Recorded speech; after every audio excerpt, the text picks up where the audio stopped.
Pemerintah berencana menggunakan rumah sakit yang berada di Pulau Galang untuk merawat ribuan warga Gaza yang terluka akibat serangan Zionis Israel. Untuk membahasnya lebih lanjut, sudah bergabung bersama kami pengamat hubungan internasional Teuku Reza Syah. Pak Reza, selamat sore.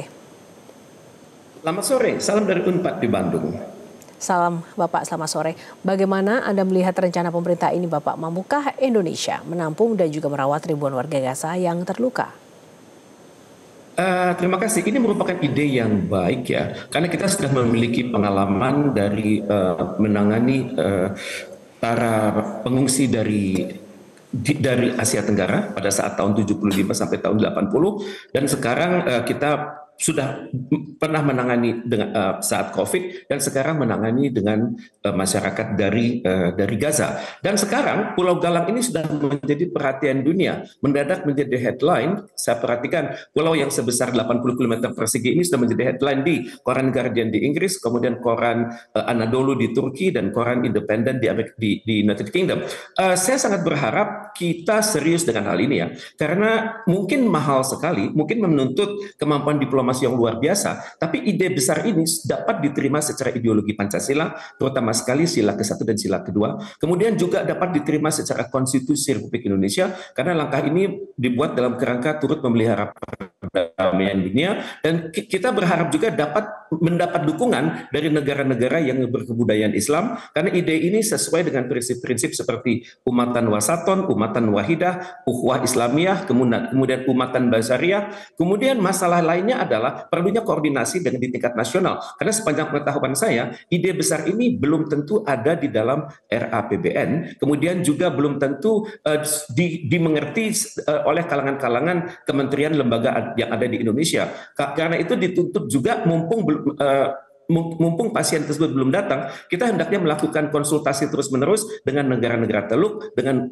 kemudian secara tidak resmi juga dengan negara-negara di sekitar Palestina, terutama sekali dengan PBB, OKI, GNB, dan Selatan-Selatan. Kita hendaknya juga mengantisipasi adanya kampanye negatif di dunia, karena tidak mustahil ide ini dikesankan sesuai dengan harapan Donald Trump dan juga Perdana Menteri Netanyahu untuk mengeluarkan seluruh penduduk di Gaza dan untuk selanjutnya menjadi suatu koridor bisnis. Kemudian kita juga hendaknya mengantisipasi secara hukum internasional, jangan sampai nanti setelah mereka berobat di Indonesia, mereka ditolak masuk ke Palestina. Jadi ini adalah hal-hal pekerjaan besar yang hendaknya kita perhatikan. Dan untuk itu terakhir kita menggunakan wilayah ini untuk pasien COVID itu adalah sekitar 3 tahun lalu, dan ada baiknya kita mengevaluasi kesiapan kita, infrastruktur, dan terutama sekali infrastruktur kesehatan. Hendaknya kita benar-benar memahami apa yang dimintakan oleh Joint Commission International, misalnya tentang keselamatan pasien, kemudian atas hak-hak dasar pasien dan keperawatan, kemudian asesmen pasien, kemudian perawatan pasien, kemudian manajemen dan penggunaan obat, kemudian penyuluhan pasien dan keluarga, kemudian juga hendaknya infrastruktur di Galang ini, di Pulau Galang ini, darat, laut maupun udara, itu hendaknya benar-benar siap untuk itu. Dan untuk itu hendaknya kita juga mengkomunikasikan kepada dunia bahwa dalam hal dunia memutuskan Indonesia tempat pengobatan untuk sekitar 2.000 pasien tersebut, Indonesia siap, dan Indonesia taat hukum di tingkat nasional dan juga taat hukum di tingkat internasional. Kita hendaknya mencegah agar jangan sampai negara-negara tertentu menggunakan tipu muslihatnya, kemudian menekan negara-negara di Timur Tengah untuk mengambil contoh dari Indonesia. Mungkin saja dikatakan Indonesia sudah menerima mereka untuk menjadi penduduk tetap, kemudian untuk itu kalangan-kalangan Timur Tengah hendaknya menerima juga sebagai penduduk tetap, dan selama proses pergumulan intelektual ini terjadi, Gaza semakin kosong dan Gaza menjadi kawasan bisnis, persis seperti yang diidamkan oleh Donald Trump dan Perdana Menteri Netanyahu. Nah, Bapak tadi menyampaikan bahwa Indonesia siap, tapi di saat yang sama dari penjelasan Bapak tadi juga sulit untuk tidak menangkap kesan bahwa ternyata proses diplomatik administratifnya itu juga masih sangat panjang. Belum lagi di internal atau di dalam negeri sendiri ternyata kesiapannya juga masih banyak sekali proses yang harus benar-benar diperhatikan begitu. Artinya sebenarnya ini tidak cukup ideal untuk dilakukan dalam waktu dekat. Berapa lama proses yang memang harus dilakukan? Apakah mungkin juga ada target-target tertentu? Saya tidak bisa menjawab soal target ya, tapi paling tidak yang Indonesia lakukan ini adalah suatu terobosan yang sama sekali tidak pernah dipikirkan oleh dunia. Kemudian juga kalangan-kalangan Timur Tengah ini bisa kebakaran jenggot karena mereka yang selama ini berkuar-kuar tentang perdamaian Palestina, tapi ternyata perhatian mereka tidak setulus Indonesia, komitmen mereka tidak sebesar Indonesia, dan seringkali mereka lebih takut kepada Iran daripada kepada Israel.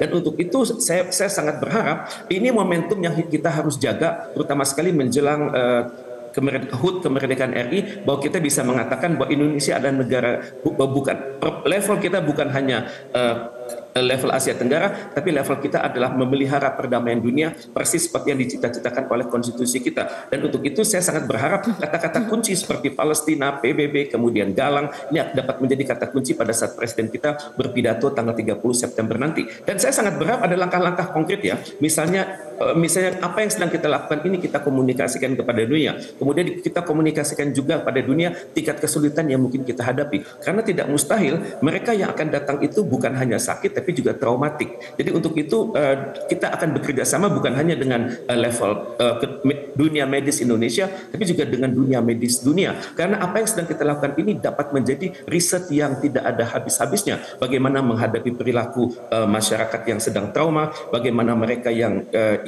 penyakit dari luar tropis tapi harus diobati di wilayah tropis, dan juga kita hendaknya menggunakan momentum ini untuk menggerakkan industri-industri industri tradisional untuk benar-benar bisa menyikapi hal ini, karena tidak mustahil pengobatan-pengobatan modern itu yang sangat mahal, tapi ada jawabannya dengan kearifan lokal dari dunia medis Indonesia. Jadi ini kita hendaknya menggunakan momentum ini untuk memperkenalkan pada dunia.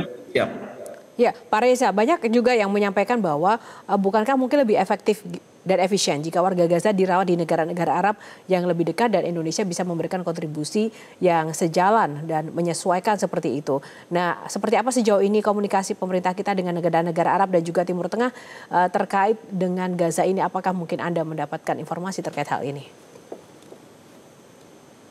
Saya tidak memiliki informasi terkini ya, saya pikir itu rahasia sifatnya. Tapi kalau kita lihat KTT emergensi dari Liga Arab dan Organisasi Konferensi Islam, itu memang Indonesia mendapat amanah untuk secara serius memikirkan bagaimana kelanjutan saudara-saudari kita di Palestina tersebut, dan bahkan kepada Indonesia diberikan mandat khusus untuk berhubungan langsung dengan Sekjen PBB, kemudian Sekjen OKI, dan juga Sekjen dari Liga Arab. Jadi tampaknya yang bergerak sangat progresif itu hanya Indonesia. Negara-negara di Arab itu tampaknya tidak memiliki ide. Mungkin mereka menghadapi masalah dalam negeri, mungkin mereka memiliki kekhawatiran keamanan. Ya.